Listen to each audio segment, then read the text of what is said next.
Sulit ba ang 2 days tour dito sa isla ng Catanduanes? Posible bang mapuntahan lahat ng magagandang lugar? Kung interesado ka at gusto mong malaman, pwede mong panoorin ang video na to. So tara, halina't samahan nyo kami na tuklasin ang mga worth it puntahan na tourist destination dito sa Happy Island ng Catanduanes. Ito yung unang araw ng motorcycle tour natin kasama ang ating guest from Makati. Dito siya naka-check-in sa Birak Hotel, kaya dito natin siya susunduin. Hanggang sa nasundo na nga natin siya at sa mga oras na to, papunta na kami sa unang spot dito sa amin sa bayan ng Bato. Walang iba ang Maribina Falls. Medyo maulan pagpunta namin, kaya kumuha lang ng konting picture si sir at sabi niya goods na daw siya. Kaya pagkatila ng ulan, umalis na ulit kami papunta sa kasunod na spot. Sa biyahe, nadaanan namin itong pinakamahabang tulay ng Catanduanes, ang Bato Bridge. Ito rin yung daan kung sakaling papunta kayo sa bayan ng Baras o Higmoto. O siya, dito na kami ngayon sa Bato Church. Along the road lang to guys, kaya di masyado kakain ng oras. Isa rin to sa dapat nyong mapuntahan pag nakapag-tour kayo rito dahil ito ang pinakamatandang Catholic Church sa probinsya ng Catanduanes. Meron din tong nakakamanghang history. So yun na nga, dahil hindi pa raw nag-aalmusal si sir, dumaan muna kami rito sa may likod ng munisipyo para kumain. Dito ko siya naisipan dalhin kasi laging may pansit bato rito. Nung all goods na, eto, nagpatuloy na ulit kami papunta sa bayan ng Baras para pumunta na sa pinaka-highlight ng Catanduanes. Pero bago ang lahat, nag-request si sir na daanan daw muna namin yung simbahan ng Baras. At sino ba naman tayo para tumanggi, diba? Kaya ayan, pinagbigyan ko siya sa kanyang hiling. Yung gusto niya, yung ganito, yung hindi siya umiiling. Sarado yung simbahan pagpunta namin, kaya di na kami nakapasok sa loob. At nung sinabi ni sir na okay na daw siya, eto, biyahe na naman ulit. Sa pagkakataon na to, papunta na kami sa jump off ng Binurong Point at ilang sandali lang, narating na nga namin ito. Mula rito ay kinailangan namin maglakad ng more or less 25 minutes bago marating itong mismong spot. Kaya ito, step by the step, dahan-dahan kaming naglakad at sumakses naman kami na mapuntahan to. Pero bago ang lahat, syempre pahinga muna. Di raw masyado sanay si sir. Eto naman yung ilang shots na kuha natin kay sir na guest natin from Makati.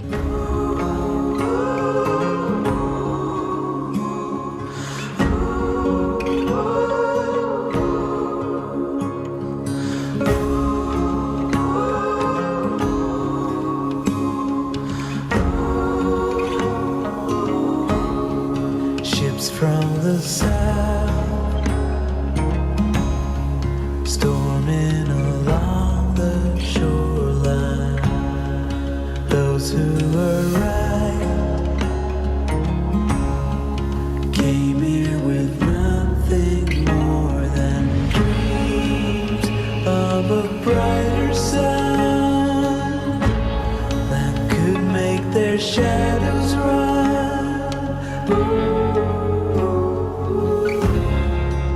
Kung di ako nagkakamali, alas 10 na sa mga oras na to. Yung init, masakit na rin sa balat. Kaya ito, dahan-dahan na ulit kaming naglakad pabalik kung saan kami nag-umpisa. At kung makikita nyo, dito na ulit kami sa jump off area. Nang makapagpahinga na at okay na lahat, umalis na kami papunta sa next spot dito sa barangay ng Puraaran na kung saan medyo nagugutom na raw si sir kaya nagpasya kami na kumain na muna. Ito lang naman yung nakikita namin habang kumakain. Diba? Napakaganda. Sheesh! At yan, dito ay na-meet din natin ang ilang followers kasama si Katungaw TV o mas kilala sa tawag na Dauming C. Madalas natin siyang makita guys sa It's Showtime. Di nagtagal, bumaba na kami dito sa Majestic Puraaran Beach. Konting picture lang at kalaunay, tumuloy na kami sa next spot. Nadaanan namin along the way itong marker ng Hinitligan papunta dito sa bayan ng Higmoto. Sarado ang Elisas Mountain Resort kaya Bahaw Falls ang napuntahan namin. Di ko na nabidyohan. Sa totoo lang, okay na daw si sir sa Binurong Point. Nasabi niya na feel niya na raw ang Catanduanes. Ganun pa man, dinaan ko pa rin siya dito sa simbahan ng Batalay o Batalay Shrine na isa rin sa may nakakamanghang history. Di lang kami nagtagal dito at kalaunay, bumiyahe na kami at hinatid siya kung saan siya tumutuloy. At bago tuluyang umuwi, naimbitahan pa tayo ni sir na kumain daw muna. Grabe, maraming salamat po sir. So yun nga, safe nga nating natapos ang day 1. Eto na, yung day 2 namin ni sir. Catanduanes 360 naman ang nakaschedule sa amin ngayon. At yan, sa mga oras na to, naisakay na natin siya. 7:45 na ng umaga nang nakaalis kami. At sa mga oras na to, binabaybay natin ang Birak San Andres Road. At pagdating dito sa mismong bayan, dumaan tayo dito saglit sa simbahan nila. Di bali daw na hindi mapuntahan lahat ng magandang lugar. Ang importante, wala kaming makaligtaan na simbahan. So yun nga, mula San Andres, 1.5 oras yung binyahe namin nang marating itong bayan ng Karamuran. Tamang picture lang si sir dito sa malaking arko ng Karamuran. At nung all goods na, tumuloy na ulit kami. Kumain nga muna kami rito sa barangay ng Salvacion. Sa pagkakataon na to, dito na tayo sa mismong bayan ng Karamuran. Sa simbahan syempre, para magpasalamat at humingi ng gabay sa amin pang magiging biyahe. Mainit na rin sa mga oras na to. Ganun pa man, kinakailangan na namin magpatuloy. Bago tumungtong o pumasok sa bayan ng Pandan, eto munang tulay ng Kamburo ang inyong madadaanan. Saglit nga lang, dito na tayo sa norte ng Catanduanes, ang Panoramic Pandan. Kung papunta kayo ng Cagnipa Rolling Hills at marating ang bahaging ito yung hudyat na kumaliwa na kayo. Wala pang masyadong maayos na parking yung jump off ng lugar. Ganun pa man, safe naman lagi yung mga motor at helmet na iniiwan dito. Mula jump off ay naglakad kami ng 10 minuto bago marating itong hill. At share ko na rin sa inyo itong ilang drone shot ng guest natin, si Sir Enzo from Makati.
Dito na rin pala matatagpuan yung Tuwad-Tuwadan Lagoon. Kung trip nyong maligo, pwedeng pwede. So yun nga, nang all goods na kami rito, ay ito, halos mainit na nang kami ay naglakad pabalik ng jump off. Pero di naman ganun katarik yung daan dito guys ha. Pwedeng pwede sa bata at matatanda. At yan, sa mga oras na to, patuloy na kami. At syempre, di pwedeng di tayo dumaan dito sa simbahan ng Pandan. So yeah, as usual, konting picture at pahinga na rin, ay nag-decide na kami na bumiyahe na ulit. Medyo tanghali na sa oras na to. Ganun pa man, di pa daw masakit sa tiyan yung gutom. Kaya napagpasyahan namin na dito kumain sa Catanduanes Halfway Resort dahil dito merong resto. Halos 15 minutes din ang biyahe namin mula sa bayan hanggang marating to. Medyo may kabilisan yung takbo. Habang naghihintay ng pagkain, eto na rin yung oras namin para sa pahinga. Flex ko na rin sa inyo guys itong kuha ng phone ni Sir na Samsung S20 Ultra. Kung di ako nagkakamali. Grabe, tignan nyo naman. Tanaw na meron na siyang iba. Sheesh! Basta solid ng zoom guys. Hanggang sa tuluyan ang naiserve sa amin yung pagkain. Tamang-tama at gutom na kami. Hey, kain guys. Just in case hindi nyo alam yung itsura ng lugar, eto siya guys, sa aerial shot. Tarap din mag-overnight dito. O siya, ilang bayan pa yung dadahanan namin. Kaya kinailangan na namin magpatuloy ulit. Halos 15 minutes din yung binaybay namin bago marating itong boundary ng Pandan at Bagamanok. Sa rutang ito ay may enjoy mo ang biyahe, overlooking na view, plus napakagandang kalsada. Pero ingat at dahan-dahan lang guys ha, kasi mostly talaga ng daan, paliko-liko, usig sa road. Hanggang sa narating na natin itong mismong bayan ng Bagamanok. Gaya ng nauna, dinaanan din natin ang simbahan dito. Hanggang ngayon pala ay di pa naayos yung covered court nila. Grabe rin kasi talaga yung dulot ng bagyo guys. Alas 4 na rin ng hapon sa mga oras na to. Malayo-layo pa ang kailangan naming baybayin. Kaya ito, tuluyan na kaming umalis papunta sa kasunod na bayan, ang bayan ng Panganiban. Huminto rin kami sa napakagandang simbahan nila rito na di lang nagtagal. Umalis na ulit kami papunta sa kasunod sa bayan ng Biga. As per request ni Sir, huminto ulit kami rito sa simbahan ng Biga. Palubog na rin yung araw nang nakaalis kami rito at sa pagkakataon na to, dito na kami sa may gitnang bahagi ng isla sa Sami. Tuloy-tuloy naming binaybay ang daan hanggang marating itong bayan ng San Miguel. Ito na rin yung huling spot na pupuntahan namin. Medyo padilim na rin lang napuntahan namin itong simbahan nila. At eto nga, madilim na nang tuluyan kaming makarating dito sa Bera kung saan naka-check-in si Sir. Eto yung kabuuan ng naging biyahe namin ni Sir. Sa first day, bayan ng Bato, Baras at Higmoto ang aming napuntahan. Para naman sa second day, mula Verac, dito kami sa left side ng isla dumaan kung saan napuntahan namin ang bayan ng San Andres, Caramuran at ang norte ng Catanduanes sa bayan ng Pandan. Mula Pandan, pababa na yung ruta namin papunta sa bayan ng Bagamanok, Panganiban, Biga, San Miguel at bayan ng Verac kung saan natin hinatid si Sir. So yeah, almost 10 hours yung naging adventure namin at safe nga tayong nakabalik. Maraming salamat po Sir Enzo sa tiwala na ibinigay nyo at sana na-enjoy mo ang Happy Island. God bless po at ingat po kayo para sa mga susunod nyong pupuntahan sa uulitin po. At kung nagbabala kayong pumunta ng Catanduanes, pwede nyo akong kuning tour guide, mapasolo, couple o group tour. Syempre may kasama ng drone shot yan at may edited na video. Maliban dyan, meron din kaming Karamuan tour package. Meron din kaming car rentals dito sa Catanduanes. Huwag kayong mahihiyang mag-PM. Yun lang for today's video guys. Bye!